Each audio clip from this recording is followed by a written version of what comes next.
Bonsoir. Si vous me connaissez pas, c'est normal, c'est parce que je suis pas connu. Mais c'est parce que je suis suisse. Enfin, je suis pas connu en Suisse non plus. Je suis désolé pour mon accent, j'espère que vous me comprenez, ça va? Parce que sinon, je peux m'adapter, hein. Je peux parler 4 fois plus vite et bouffer la moitié des mots, y a pas de problème. Mais c'est assez vexant parce que moi, je vous comprends pas, mais vous me comprenez tous. Je sais pas comment le prendre. Bon, j'ai quand même dû adapter un peu mon numéro, parce qu'il y a plein d'expressions que vous utilisez qu'on n'utilise pas. La tuque, le char, c'est un calvaire, j'ai de la misère. Donc je suis allé dans mon texte et j'ai remplacé toutes les expressions que j'utilise moi par des expressions qu'utilise ma grand-mère.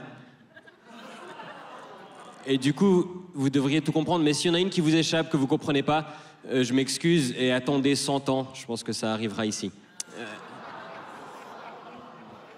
Il y a un truc qu'on me disait quand j'ai commencé l'humour, c'est tu verras l'humour, les filles adorent ça, elles vont se jeter sur toi.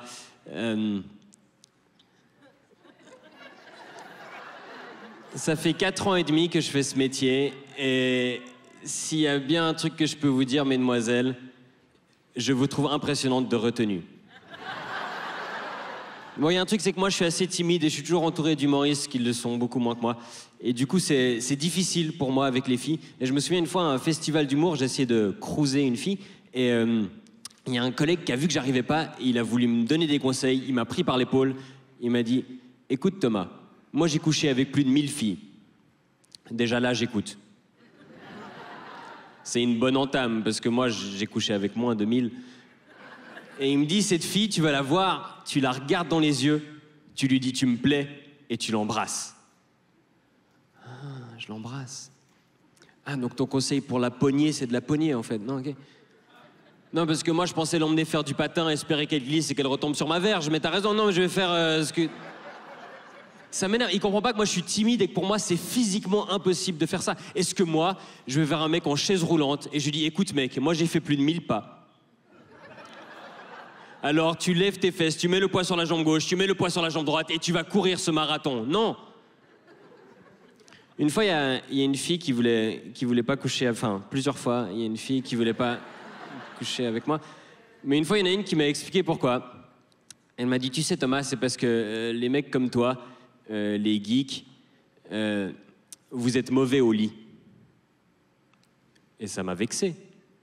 Parce que c'est faux. Parce que nous, on a bossé la théorie à mort. On a lu des bouquins. Alors, je vous cache pas que dans le feu de l'action, c'est compliqué de calculer un angle, mais on a un plan. Après, moi, j'enlève mes lunettes, je suis moins précis, mais je sais ce que je veux faire. Moi, il n'y a pas besoin de me dire plus vite, moins vite. J'ai développé un algorithme pour adapter mes mouvements en fonction de vos gémissements. Moi, j'ai une feuille Excel avec vos positions préférées. Moi, mon fantasme, c'est pas un plan à 3, c'est un plan à 3,14159261358. Moi... J'ai appris l'alphabet japonais uniquement pour le faire sur votre clitoris pendant un cunilingus. Moi, je fournis des genouillères pour pas que vous fassiez mal aux genoux pendant une fellation. Moi, le point G, non seulement je sais qu'il existe, mais j'ai les coordonnées GPS.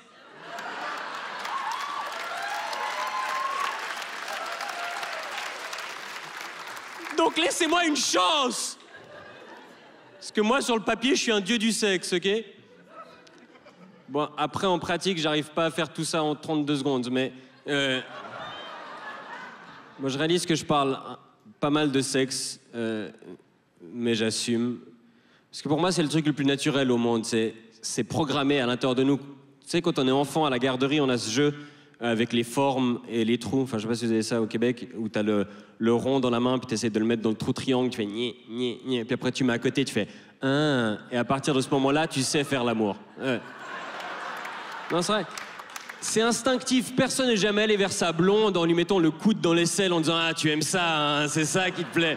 Non, on sait ce qu'il faut faire, parce que c'est comme ça, on doit perpétuer l'espèce, c'est le miracle de la vie. Moi, je trouve ça incroyable. Il faut faire des études pour vendre un sandwich, mais on peut faire des enfants comme ça, on peut faire des enfants sans faire exprès. On peut faire des enfants en étant sous.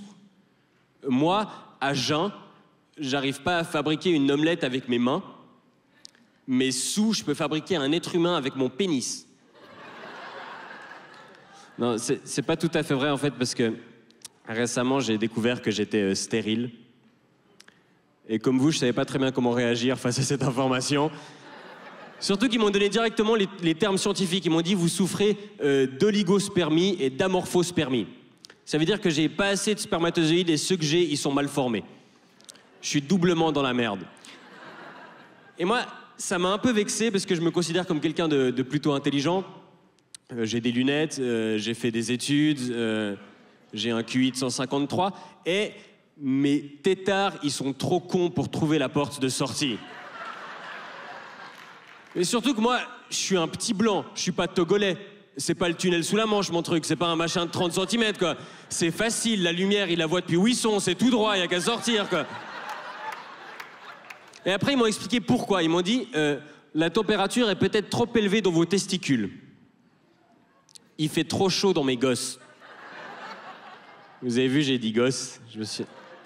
J'ai pas dit couille. Enfin, là, oui, mais la première fois, j'ai dit juste... OK. Non.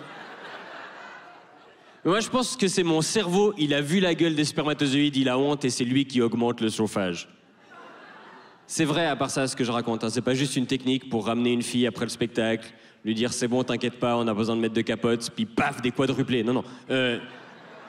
C'est vrai, et si je parle de ça, c'est parce que ça me fait du bien d'en rire et parce que j'ai jamais entendu un autre humoriste en parler.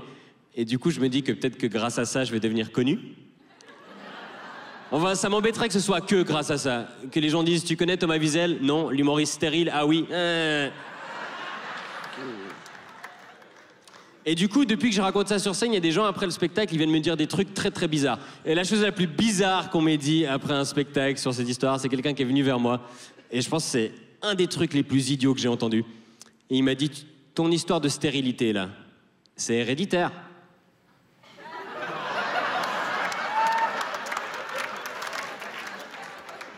Je lui ai dit non, mais j'espère que c'est contagieux. Viens ici que je t'éternue dessus.